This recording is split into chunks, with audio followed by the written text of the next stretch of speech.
ಜೈ ಭಾರತ್ ವಂದೇ ಮಾತರಂ. ಪಾಕಿಸ್ತಾನದ ಸೇನಾ ನೆಲೆಗಳಲ್ಲಿ ಕಳೆದ ಕೆಲವು ದಿನಗಳಿಂದ ಅಸಾಮಾನ್ಯ ಚಟುವಟಿಕೆ ನಡೆಯುತ್ತಿದೆ. ಚೀನಾ ಮತ್ತು ಟರ್ಕಿಗೆ ಸೇರಿದ ಭಾರೀ ಸೇನಾ ಸಾರಿಗೆ ವಿಮಾನಗಳು ಪಾಕಿಸ್ತಾನದ ಸೇನಾ ನೆಲೆಗಳಿಗೆ ನಿರಂತರವಾಗಿ ಸಂಚರಿಸಿವೆ. ಅದರಲ್ಲೂ ಸುಮಾರು 60 ಗಂಟೆಗಳ ಕಾಲ ನಡೆದ ಈ ಅಸಾಮಾನ್ಯ ಏರ್ಲಿಫ್ಟ್ ಹಿಂದೆ ಏನಿದೆ? ಪಾಕಿಸ್ತಾನಕ್ಕೆ ಹೊಸ ಶಸ್ತ್ರಾಸ್ತ್ರಗಳು ಬರುತ್ತಿದೆವಾ, ಅಥವಾ ಇದು ಕೇವಲ ಸಾಮಾನ್ಯ ಸೇನಾ ಲಾಜಿಸ್ಟಿಕ್ಸ್ ಚಟುವಟಿಕೆ? ಮತ್ತು ಮುಖ್ಯವಾಗಿ ಭಾರತ ಇದನ್ನು ಎಷ್ಟು ಗಂಭೀರವಾಗಿ ಪರಿಗಣಿಸಬೇಕು? ಇಂದಿನ ವಿಡಿಯೋದಲ್ಲಿ ಈ ಎಲ್ಲ ಪ್ರಶ್ನೆಗಳಿಗೆ ಉತ್ತರ ಹುಡುಕೋಣ. ಚೀನಾ ಮತ್ತು ಟರ್ಕಿಯ ಹೆವಿ ಮಿಲಿಟರಿ ಟ್ರಾನ್ಸ್ಪೋರ್ಟ್ ಏರ್ಕ್ರಾಫ್ಟ್ಗಳು ಪಾಕಿಸ್ತಾನದ ನೂರ್ ಖಾನ್ ಮತ್ತು ಮಸ್ರೂರ್ ಸೇರಿದಂತೆ ಕೆಲವು ಸೇನಾ ನೆಲೆಗಳಿಗೆ ಬಾರಿ ಬಂದಿಳಿದಿವೆ. ಅದರಲ್ಲಿ ಶಸ್ತ್ರಾಸ್ತ್ರ ಕಳುಹಿಸಲಾಗಿದೆ. ಇಲ್ಲಿ ಪಾಕಿಸ್ತಾನ ಚೀನಾ ಡಿಫೆನ್ಸ್ ರಿಲೇಷನ್ಶಿಪ್ ಅನ್ನು ಅರ್ಥ ಮಾಡಿಕೊಳ್ಳಬೇಕು. ಚೀನಾ ಈಗಾಗಲೇ ಪಾಕಿಸ್ತಾನದ ಪ್ರಮುಖ ಸೇನಾ ಉಪಕರಣ ಪೂರೈಕೆದಾರ.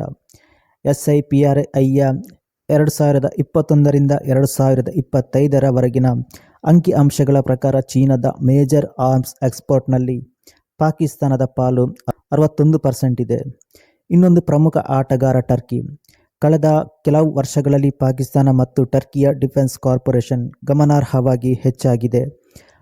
ಫೈಟರ್ ಟೆಕ್ನಾಲಜಿ ಮಾತ್ರವಲ್ಲದೆ drones, novel system, electronic warfare, defence technology, joint production ಮುಂತಾದ ಕ್ಷೇತ್ರಗಳಲ್ಲಿ ಸಹಕಾರ ವಿಸ್ತರಿಸುವ ಪ್ರಯತ್ನ ನಡೆಯುತ್ತಿದೆ.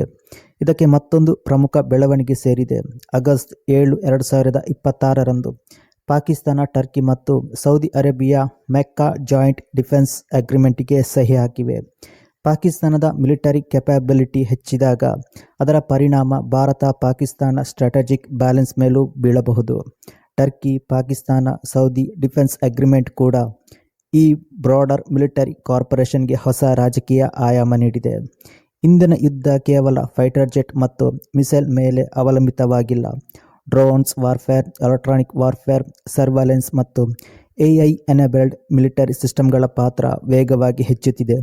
ಟರ್ಕಿಯ ಡಿಫೆನ್ಸ್ ಮಿನಿಸ್ಟರ್ ಕೂಡ ಈ ಕ್ಷೇತ್ರಗಳನ್ನು ತನ್ನ ಹೊಸ ಕೋಆಪರೇಷನ್ನಲ್ಲಿ ಪ್ರಮುಖ ಆದ್ಯತೆಯಾಗಿದೆ ಅಂತ ಹೇಳಿದರು. ಮುಂಬರುವ ದಿನಗಳಲ್ಲಿ ಪಾಕಿಸ್ತಾನ, ಟರ್ಕಿ, ಚೀನಾ ಈ ಮೂರು ರಾಷ್ಟ್ರಗಳು ತಮ್ಮದೇ ಆದ ಡಿಫೆನ್ಸ್ ಅಲಯನ್ಸ್ ರಚಿಸುವ ಸಾಧ್ಯತೆ ಇದೆ. ಇದು ಭಾರತಕ್ಕೆ ಆತಂಕ ಉಂಟು ಮಾಡುವ ವಿಚಾರವಾಗಿದೆ.